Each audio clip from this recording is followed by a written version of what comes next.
Hi mga moms, dahil nga po wala pa ngayong bumibili, nasa loob pa sila ng kanilang room, ay samahan niyo muna ako at tayo po maglilinis muna ng electric fan dahil malikabok na po ito. Kasi mga estudyante nandoon pa sa loob ng room, mga 9:30 pa sila magre-recess. So, linis muna tayo ng electric fan. Samahan niyo ako.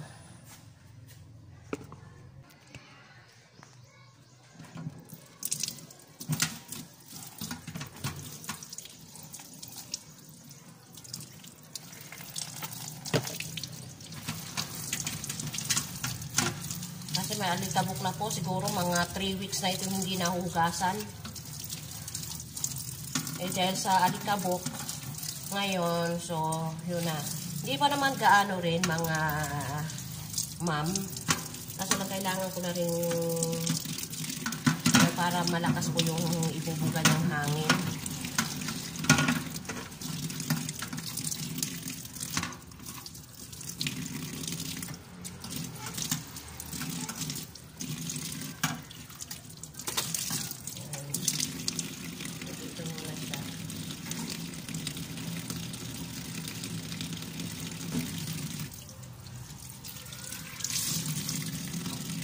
At dito tayo sa kanyang eto.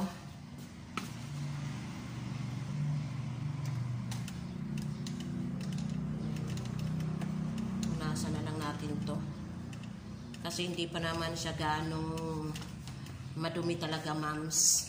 May alikabok-alikabok lang siya, kaya naman gusto ko lang tanggalan.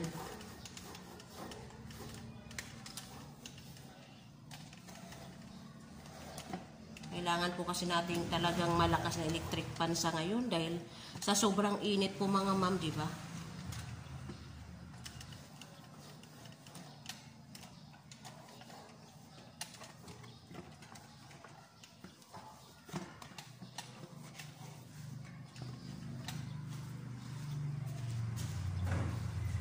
Ayan, so pwede na ito natin ilagay mga ma'am. Okay na siya.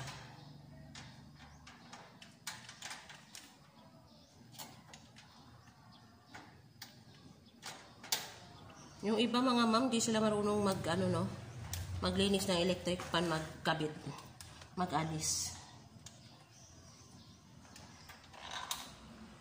Ayan. Ayan, so ito na ang isa mga ma'am, ang ating lilinisan.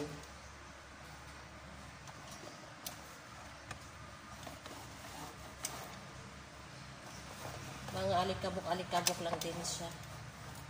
Hindi ko na kasi pinapatagal mga ma'am. Kasi siyempre, malalanghap din natin yung nito, yung kanyang alikabok, kung sobrang dumi na talaga. Eto, nakakita na ako ng konti pa lang. Talagang nililinisan ko na. Kunting alikabok. Talagang nililinisan ko na, pinupunasan ko na. Tatanggalan ko na ng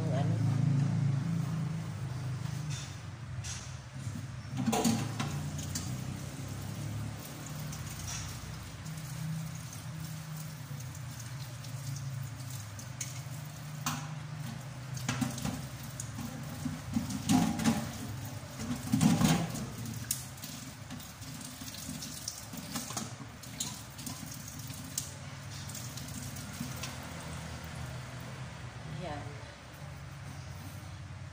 So, ito lang yung binasa ko. Kabit na po natin. Yan, lagay na po natin siya. Fix na.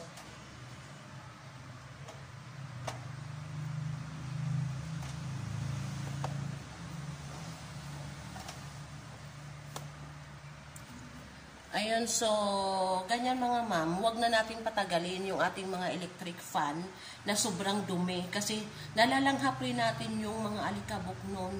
Napupunta rin sa atin at ubuhin na tayo, sisipunin na tayo kung talagang sobrang dumi na ng electric fan natin. Yan, diba? So, huwag na natin patagalin, kunti pa lang, kunting alikabok pa lang, kapag nakita na natin, linisin na po natin yun.